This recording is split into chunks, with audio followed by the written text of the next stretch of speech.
यहाँ पर मेरे सामने एक सुंदर सी जो है मेल हथेली विवेचना के लिए आ रखी है, रियल हथेली है और आप बालक हैं।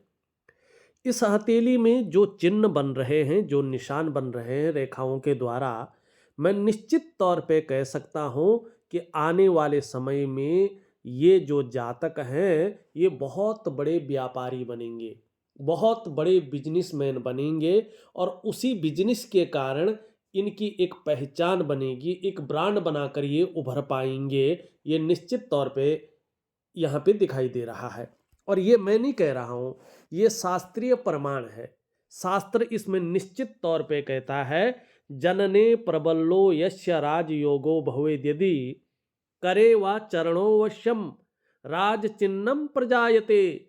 जिसके जन्म समय प्रबल राजयोग होता है, उसकी हथेली में या पांव में पद्म आदि राज चिन्ह अवश्य होता है। ये सामुद्रिक विज्ञान कह रहा है। और कौन सा सामुद्रिक विज्ञान कह रहा है? भगवान शिव के द्वारा बोला गया सामुद्रिक तंत्र साधन जो शास्त्र है वो यहाँ पे प्रमाण दे रहा है। अब इनके हाथ में क्या है देखिएगा, ये जो इनकी मिडिल फिंगर है, इसके नीचे वाला जो ये भाग है, ये भाग्य स्थान कहलाता है और यहाँ पे शनिदेव जी निवास करते हैं। अब आप इसको ध्यान से देखेंगे तो इस प्रकार से इनकी हथेली में एक धीरे धीरे पद्म का जो चिन्ह है वो उभरता हुआ दिखाई दे रहा है। आगे जाके इसका फायदा कब होगा वो भी बताता हूं मैं।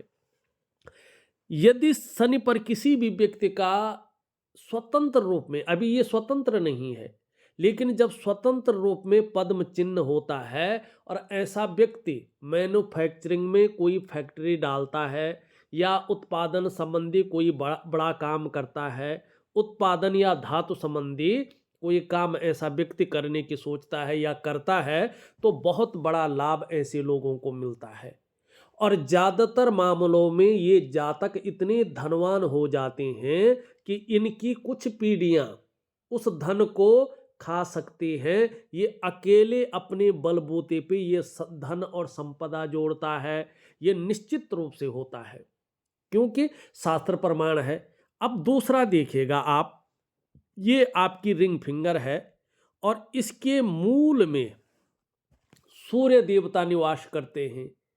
अब यहाँ पे देखेंगे, इस प्रकार से आप ध्यान से देखें तो यहाँ पे भी एक पद्म चिन्ह स्पष्ट तरीके से बनता हुआ नजर आ रहा है।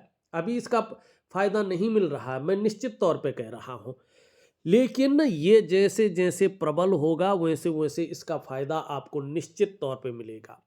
सूर्य पर्वत पर ये पद्म का चिन्ह हो तो ऐसे जातक अपने जॉब में बहुत ज्यादा राइज करते हैं, तरक्की करते हैं। माने चाहे अपना काम हो, चाहे वो जो है वो नौकरी कर रहा हो, जिस भी फील्ड में ये व्यक्ति करियर बनाते हैं उस फील्ड में टॉप लेवल तक पहुंच जाते हैं। चाहे वो पुरुष हो या महिला हो, इस चीज का कोई फर्क नहीं पड़ता है, लेकिन ऐसा जातक टॉप मोस्ट हो जाता है। विदेश में यात्रा करना और जीवन काल में शून्य से उठकर आखिरी पायदान को ऐसा व्यक्ति छूता है। नेम फेम ऐसे लोगों को बहुत मिलता है। बहुत सारे लोग ऐसे जातकों को मान सम्मान की नजरों से देखते हैं। ये सबसे बड़ा दुर्लभ और सबसे बड़ा राजयोग है, बहुत दुर्लभ राजयोग है। बहुत भाग्यशाली व्यक्ति की हथेली में बनता है। अब इनकी हथेली में क्यों बना है जरा देखिएगा।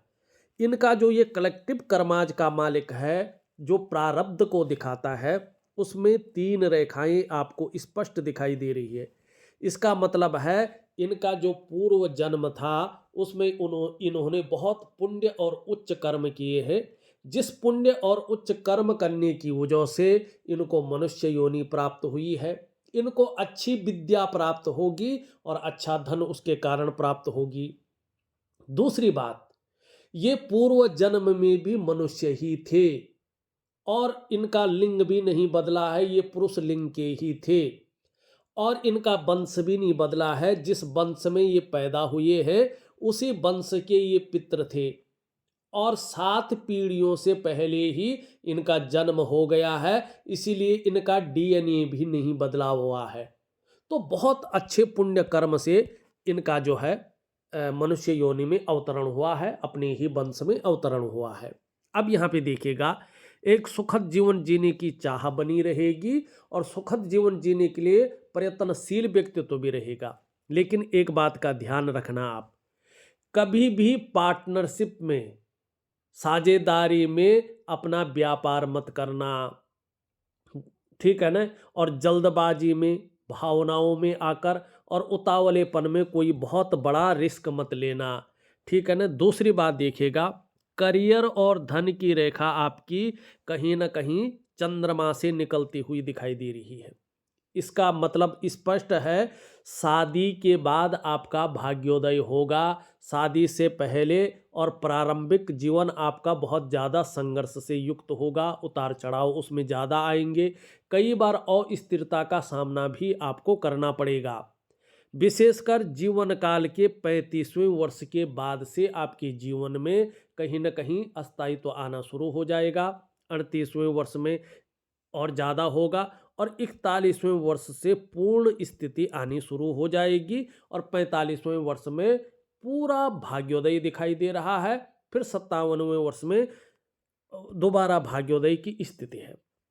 लेकिन 40 के बाद जहां आपके पास चीजें बहुत अच्छी उभरेंगी, वहीं देखेंगे तो बुढ़ापे काल तक खर्चीला स्वभाव बहुत ज़्यादा रहेगा और धन के महत्व को ज़्यादातर नहीं समझ पाएंगे।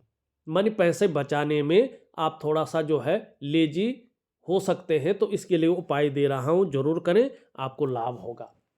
पहला सवाल है आपका, पढ़ाई से संबंधित भविष्य, MBBS कर पाऊंगा।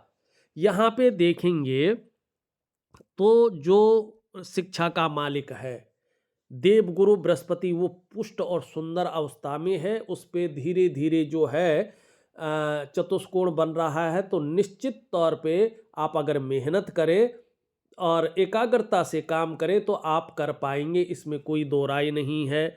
लेकिन यहाँ पे सूर्य कमजोर है तो अड़चने बहुत ज़्यादा आएंगी, ये असफलता के लिए आपको उकसाएगा। तो अपनी दिनचर्या ठीक करें, दिव्य सूर्य क्रिया नियमित रूप से करें तो आपको लाभ होगा। दूसरा है, भविष्य में माता पिता का सत्कार करेगा कि नहीं। आपके दोनों गुरु ग्रह पुष्ट और सुंदर स्थिति में आ रहे हैं, आपकी हृदय रेखा पे बृहस्पति का प्रभाव पड़ रहा है, तो निश्चित तौर पे माता पिता की सेवा बहुत अच्छी करेंगे और उनका सत्कार करेंगे।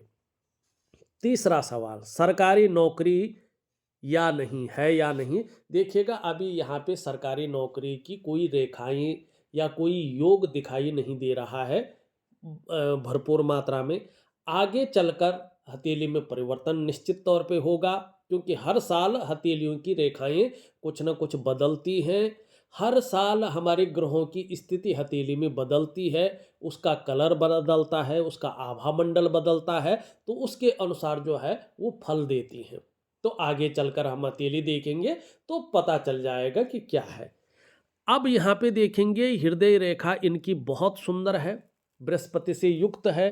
तो इसका मतलब है आगे चलकर चाहे ये व्यापार करें, चाहे ये नौकरी करें, चाहे ये और भी कोई काम करें, समाज में एक श्रेष्ठ जीवन ये व्यतीत करेंगे। इनकी मस्तिष्क रेखा देखेंगे तो दो भागों में बंट चुकी है।